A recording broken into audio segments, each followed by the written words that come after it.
Under the glowing lights of Las Vegas, the arena pulsed like a living organism, alive with noise, electricity, and the restless anticipation of two worlds about to collide. Fans from the United Kingdom roared for their returning hero, Amir Khan, the Olympic prodigy who carried speed like fire in his fists. Across the ring, American supporters chanted for Brooklyn's own Luis Collazo, the former WBA welterweight champion, a fighter hardened by years of battles and known for his rugged resilience. As the fighters made their walk to the ring, every step echoed with the weight of their histories and the possibilities of the night ahead. Music filled the air, but even that was drowned out by the thundering voices and the vibrating hum of tension. The referee's instructions barely broke through the noise. Protect yourselves at all times. Good luck to both of you. But in that moment, both men understood. One night, one ring, 12 rounds to carve a legacy. Khan, dressed in white, looked razor-sharp, poised with the speed and technical brilliance that once made him Britain's youngest Olympic medalist. Collazo, sturdy and stalking, carried the aura of a dangerous veteran waiting for a mistake. The bell rang for round one, and instantly the sharpness became clear. Khan's precision popped like camera flashes, flicking jabs, rapid-fire combinations, and right hands that cracked through Collazo's guard. The holding, the grappling, the inside battles, they were all part of a chess match between speed and grit. And as the crowd leaned in, the story of the fight began to unfold, one punch at a time, on the grand stage of Sin City. From the opening moments, it was clear that Amir Khan had come to Las Vegas not just to win, but to command the ring with a new level of maturity. He darted in and out like a fencer, tagging Collazo with sharp right hands and exiting before the American could return fire. The crowd responded each time Khan landed clean, bursts of applause at his speed, gasps at his timing. Collazo, ever the veteran, tried to close the distance, leaning forward with his southpaw stance, looking for opportunities to make it rough and rugged. But Khan's discipline held firm. He used his reach, he used his legs, and when Collazo pressed too close, Khan tied him up. Smart, frustrating tactics that kept the fight exactly where he wanted it. A short right hand sent Collazo off balance early, and Khan continued peppering him with jabs, doubling and tripling them, before sending a straight right down the middle. By the end of the third round, it was clear. All one-way traffic. Collazo had heart, resilience, and the threat of late-round danger, but Khan had rhythm and speed. Trainers in Collazo's corner urged him to push harder, to walk Khan down, to bully him, but each time he stepped in, Khan simply beat him to the punch. Still, Collazo pressed on. He had fought champions, survived wars, and refused to be discouraged. He needed only one opening to change everything. Yet Khan, calm and calculating, refused to give it. And with each passing minute, the momentum tilted farther in his favor. Round 4 ignited the arena. Collazo stepped forward, trying to impose himself, but Khan, quick, alert, and razor-focused, timed him perfectly. A crisp, short right hand shot up the middle, snapping Collazo backward and sending him crashing to the canvas. The crowd erupted, half in shock, half in exhilaration. Collazo pounded his gloves against the mat, frustrated but far from finished, rising at the count with fire in his eyes. Khan circled, composed, measuring him. The referee issued the count, and for a brief moment, the entire building held its breath. Here it was, the question that always followed Amir Khan. Could he maintain control after hurting his opponent, or would he fall into danger? But Khan remained disciplined. He didn't rush recklessly. He didn't abandon the plan. Instead, he continued boxing beautifully, landing straight shots, pivoting away from danger, using the ring with precision. Yet the fight was far from a one-sided dance. Collazo, blood boiling with determination, lunged forward, winging hooks, digging to the body, trying to turn the fight into a rough, physical war. Khan clinched smartly, breaking Collazo's rhythm, forcing the veteran to restart the chase over and over. By the time the round ended, the noise in the arena had reached fever pitch.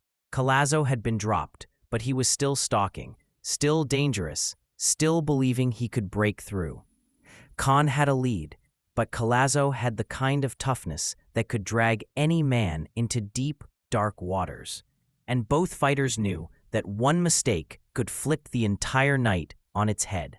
The middle rounds became a gritty tug-of-war between skill and survival, between speed and stubbornness.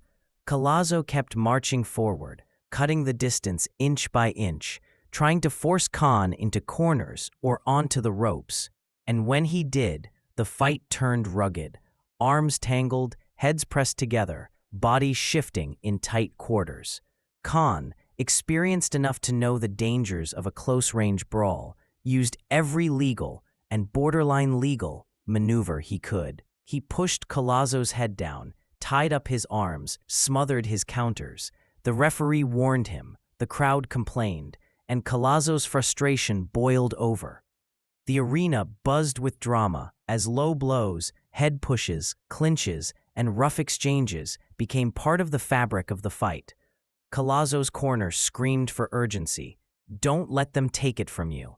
They knew the rounds were slipping away. Still, every now and then, Collazo broke through, lunging in with a left hook, snapping Khan with a shot inside, or ripping to the body. But Khan answered with lightning combinations. Double jab, right hand, left hook. Even when Collazo momentarily hurt him, Khan recovered quickly, using movement and intelligence to reset the battlefield. A point deduction threatened to steal Collazo's momentum completely, widening the scoring gap. But it also lit a fuse in the Brooklyn fighter. He charged forward with reckless purpose, determined to drag Khan into a war he didn't want. And yet, despite the chaos, Khan's sharpness never vanished. He was evolving before the crowd's eyes, less reckless, more composed, fighting with the mind of a veteran while carrying the speed of a natural talent. By the championship rounds, sweat streamed off both fighters as the intensity escalated to its peak. Collazo knew he needed something big, a knockdown, a miracle moment to turn the tide, and he chased it with everything he had left. Head down, teeth gritted, he pressed forward with looping shots, trying to touch Khan with anything meaningful. But Amir Khan, feeling the urgency too, stepped up another level. In the 10th and 11th rounds, Khan unleashed brilliant combinations, punching in bursts of 5 and 6, ripping to the body, then snapping Collazo's head back with crisp right hands. A left hook to the body folded Collazo momentarily, his face twisting with pain. Moments later, another perfectly timed right hand dropped Collazo again. The crowd roared as he hit the canvas. 3, 4, 5, 6. But Luis Collazo wasn't built to quit. He rose once more, battered but defiant. His legs, however, betrayed the beating. Khan, smelling the moment, stayed disciplined, refusing to fall into a slugfest. Instead, he picked his shots, controlled distance, and punished Collazo every time he marched forward blindly. As the 11th round came to an end, the American warrior looked exhausted, drained by speed, precision, and the accumulation of damage. Khan, by contrast, still bounced on his toes, sharp and fresh, a fighter finally putting together the full expression of his talent at welterweight. Collazo swung for hope. Khan delivered reality. And with the seconds ticking down, it seemed clear. Only a knockout could save Collazo. But Khan was too smart, too quick, too disciplined to let that happen. The 12th and final round began with both men carrying the weight of everything they had thrown and endured across the previous 11. Collazo, bruised but unbroken, marched forward with pure heart, still hoping to land that one perfect punch that could alter the story. Khan, sensing the finish line, boxed with controlled aggression, darting in, popping combinations, pivoting out of danger. A sharp right hand caught Collazo flush. A left hook dug into the body. The crowd rose as Khan unleashed another blazing combination. 3, 4, 5 punches, each one snapping Collazo's head or digging to his ribs. But Collazo, even as his legs wobbled, refused to fold. His pride kept him upright, his fighting spirit kept him throwing back, and the tension of the final minute filled the arena with a palpable hum. Khan, fully in command, poured on a final flurry, showcasing everything he had learned, everything he had become. When the bell finally rang, both fighters dropped their arms, exhausted, drained, but bonded by the war they had just shared. The arena erupted as they stepped to center ring for the verdict. And then, under the lights, the announcer delivered the words Khan had earned through dominance, discipline, and brilliance. After 12 rounds of action, we have a unanimous decision. All 3 judges in favor of the winner, Amir King Khan. The British star raised his arms to a thunderous ovation. On this night in Las Vegas, he had returned to welterweight with a masterclass: speed, intelligence, resilience, and heart. A victory not just on the scorecards, but in the story of his career. A miracle earned one punch, one round, one moment at a time.